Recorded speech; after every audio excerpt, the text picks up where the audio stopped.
बिस्मिल्लाहिर्रहमानिर्रहीम। नाज़रीन अस्सलाम वालेकुम, मैं हूँ इमरान वसीम। नाज़रीन आज 2 जनवरी है, दिन है एतवार का और साल 2022। नाज़रीन साबिक़ वज़ीर आज़म नवाज शरीफ ने अहम अमूर पर मुशावरत के लिए एक बड़ी अहम शख्सियत को फ़ौरी तौर पर पाकिस्तान से लंदन आने का पैगाम भिजवाया है। दूसरी जानिब मुल्क की हालात के पेश नज़र अपोजिशन लीडर मियाँ शहबाज शरीफ ने अहम मुलाकातों का शेड्यूल तय कर लिया है। तो आज की इस खबर में हम आपको ये बताएंगे कि किस बड़ी शख्सियत को फ़ौरी तौर पर लंदन आने का पैगाम भेजा गया है और उस शख्सियत के साथ साबिक़ वज़ीर आज़म नवाज शरीफ किन सियासी अमूर पर मुशावरत करने का इरादा रखते हैं। मुल्की हालात के पेश नज़र शहबाज शरीफ ने किन अहम शख्सियात के साथ अपनी मुलाकातों का शेड्यूल तय किया है, इस हवाले से भी जो हमारे पास तफसीलात हैं वो भी आपके साथ हम शेयर करेंगे। लेकिन सबसे पहले हम बात करेंगे साबिक़ चेयरमैन पैमरा अफसार आलम की तकर्री, उनसे मुतल्लिक़ जो अदालती फ़ैसले हैं और जो असल हक़ाइक़ हैं वो आप नाज़रीन के साथ हम शेयर करेंगे। नाज़रीन पैमरा की जानिब से 31 दिसंबर 2021 को साबिक़ चेयरमैन पैमरा अफसार आलम को एक ख़त लिखा गया। उस ख़त में पैमरा का अफसार आलम से ये कहना है कि आपकी नून लीग के दौर में जो चेयरमैन पैमरा के ओहदे पर तकर्री हुई थी, उस अपॉइंटमेंट को पहले लाहौर हाई कोर्ट की जानिब से और फिर सुप्रीम कोर्ट की जानिब से कलअदम करार दिया गया। लेटर में पैमरा ने अफसार आलम से इस बात का तकाज़ा किया है कि चूँकि अदालती फ़ैसले के बाद आपकी अपॉइंटमेंट को इल्लीगल कहा गया है, कलअदम करार दिया गया है, तो अदालती फ़ैसला इस बात का तकाज़ा भी करता है कि 2015 से लेकर 2018 तक आपने बतौर चेयरमैन पैमरा जो 5 करोड़ 3 लाख और 66,000 से ज़ायद रकम तनख्वाहों की मद में वसूल की है, वो रकम कौमी ख़जाने में जमा करवाई जाए, वो रकम हुकूमत पाकिस्तान को वापस दी जाए। नाज़रीन ये जो लेटर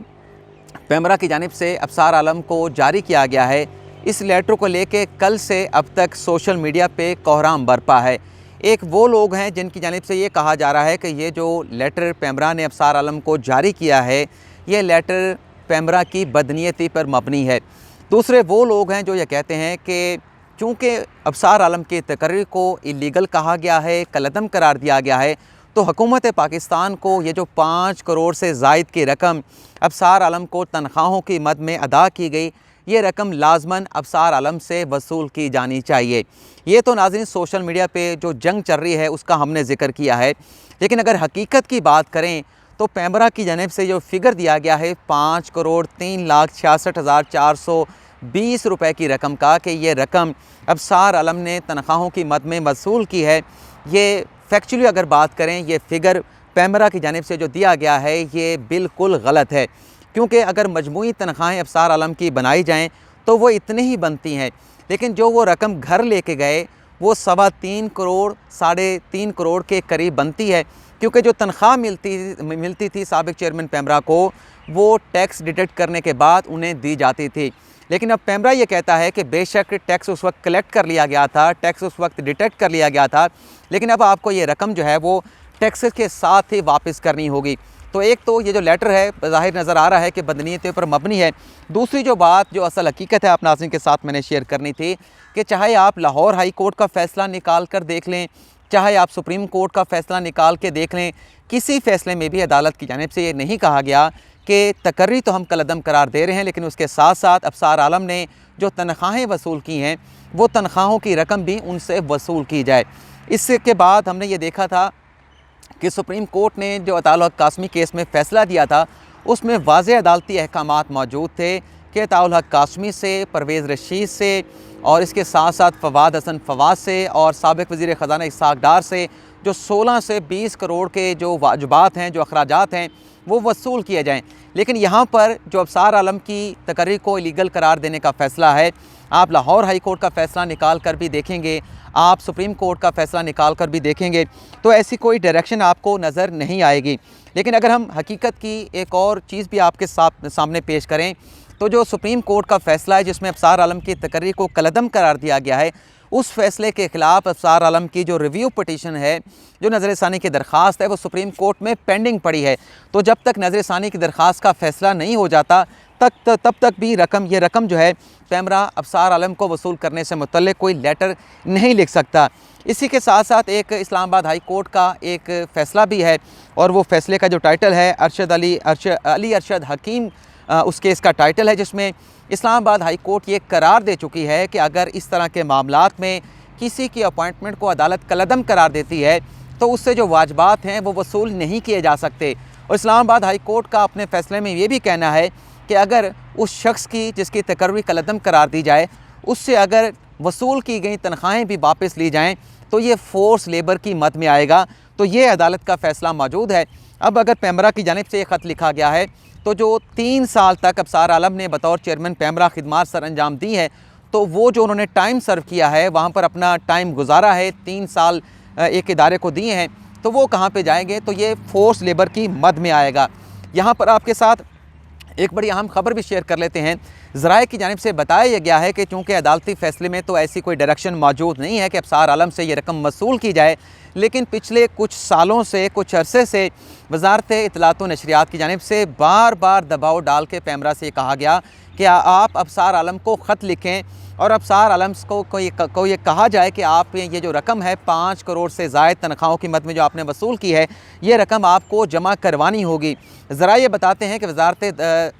इत्तलात के इस दबाव के नतीजे में हमेशा हर बार जो है पैमरा की जानिब से वज़ारत को ये कहा गया कि हम ये लेटर नहीं लिख सकते, ऐसा इक़दाम नहीं कर सकते, ये इल्लीगल होगा, और अगर ये मामला अदालत में जाता है तो वहाँ पर हमें सुबकी और शर्मिंदगी का सामना करना पड़ेगा। और ज़रा अब ये बताते हैं कि ये जो लेटर जारी किया गया है 31 दिसंबर को, ये उसी प्रेशर के नतीजे में जो वज़ारत इत्तलात व नशरियात की जानिब से पैमरा पे डाला गया है, उस प्रेशर के नतीजे में, दबाव के नतीजे में ये लेटर पैमरा की जानिब से जो है वो अफसार आलम को लिखा गया है। अगर हम हकीकत पर भी बात कर लें, अगर ये मिसाल बन जाती है कि जिसकी तकर्री कलअदम करार होगी, तो फिर आइंदा आने वाले दिनों में या भी जितने भी मुख्तलिफ जो इस तरह के इदारे हैं, अथॉरिटीज़ बनी हुई हैं या जो कॉरपोरेशंस बनी हुई हैं, ख़ुद मुख्तार इदारे हैं, वहाँ पर प्राइवेट सेक्टर से लोगों को जो है वो लाकर अपॉइंट किया जाता है, सरबराह बनाया जाता है। तो जो भी नया बंदा प्राइवेट सेक्टर से आएगा उसके जहन में ये सवाल ज़रूर पैदा होगा कि मेरी तकर्री चाहे तरीक़ाकार के मुताबिक हो रही है या तरीक़ाकार से हट कर की जा रही है,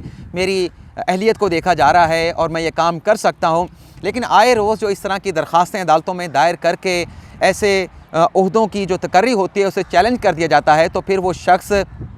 उस इदारे की ज़िम्मेदारियाँ संभालने से पहले 100 बार ये सोचेगा कि अगर मेरी तकर्री को किसी पॉइंट ऑफ टाइम पर जाकर कलअदम करार दिया गया तो ये तनख्वाहें मुझसे वापस वसूल की जाएंगी, तो ये तनख्वाहें मैं किस तरीके से वापस कर पाऊँगा। अगर ये वापस भी ले ली जाएँ तो बहुत सारे फिर मसाइल जो है वो आगे जन्म लेंगे। तो फिर लोग ये भी तकाज़ा करेंगे, मैंने ट्विटर पर भी लिखा है, तो फिर इमरान खान साहब ने अपने वो वज़ीर, वो मुशीरान, वो मामले ख़ुसूसी जितने भी लोगों को जो है वो नाहली नालायकी के ऊपर फ़ारिग किया है, उन्होंने भी जो तनख्वाहें वसूल की हैं उनसे भी वो रकम जो है वो वापस वसूल करके ख़जाने में ज़रूर जमा होनी चाहिए। इसी के साथ साथ मैंने ट्विटर पे ये भी लिखा है कि जो तोशा खाना का मामला है, जिस पर लोग 50% की रकम दे के वो तोहफ़ा अपने घर ले जाते हैं और ये कहते हैं कि चूँकि ये तोहफ़ा गैर मुल्की सरबराह की तरफ से गैर मुल्की दौरे में मुझे दिया गया है, मुझे पसंद आ गया है, तो मैं इसे रिटेन करना चाहता हूँ। लेकिन अक्सर देखा गया है कि गलत बयानी करके, धोखाधड़ी करके 50% की रकम दे के वो तोहफ़ा ले लिया जाता है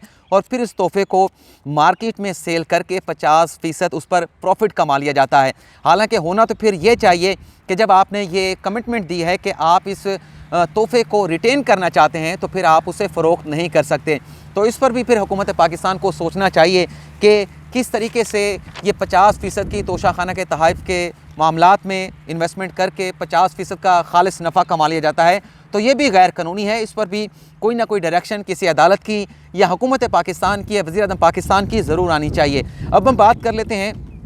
आज की अपनी पहली ख़बर के हवाले से कि किन अमूर पर मुशावरत करने के लिए नवाज शरीफ ने किस बड़ी शख्सियत को फ़ौरी तौर पर पाकिस्तान से लंदन आने का पैगाम भिजवाया है। नाज़रीन, ज़राए की जानिब से बताया गया है कि नवाज शरीफ ने मुस्लिम लीग नवाज़ के सीनियर रहनुमा सरदार मेहताब अहमद ख़ान अब्बासी को फ़ौरी तौर पर लंदन आने का पैगाम भिजवाया है। और ये सरदार मेहताब अब्बासी साहब जो हैं साबिक़ गवर्नर खैबर पख्तूनख्वा रह चुके हैं, साबिक़ वज़ीर आला खैबर पख्तूनख्वा रह चुके हैं। और ज़राए की जानिब से बताया गया है कि मुल्की हालात पर और नवाज शरीफ की वापसी के हवाले से जो ख़बरें चल रही हैं, इन तमाम अमूर पर मुशावरत करने के लिए और इसी के साथ साथ जो बल्दियाती इंतखाबात का खैबर पख्तूनख्वा में दूसरा मरला है उसमें किस तरीके से कामयाबी हासिल करनी है, मुस्तफ़ा नवाज़ की हिकमत अमली क्या होगी, इन तमाम अमूर पर मुशावरत के लिए सरदार महताब अहमद ख़ान अब्बासी को जो है वो फ़ौरी तौर पे लंदन बुला लिया गया है। और बताया गया है कि जल्द जो है सरदार महताब ख़ान अब्बासी जो है वो लंदन के लिए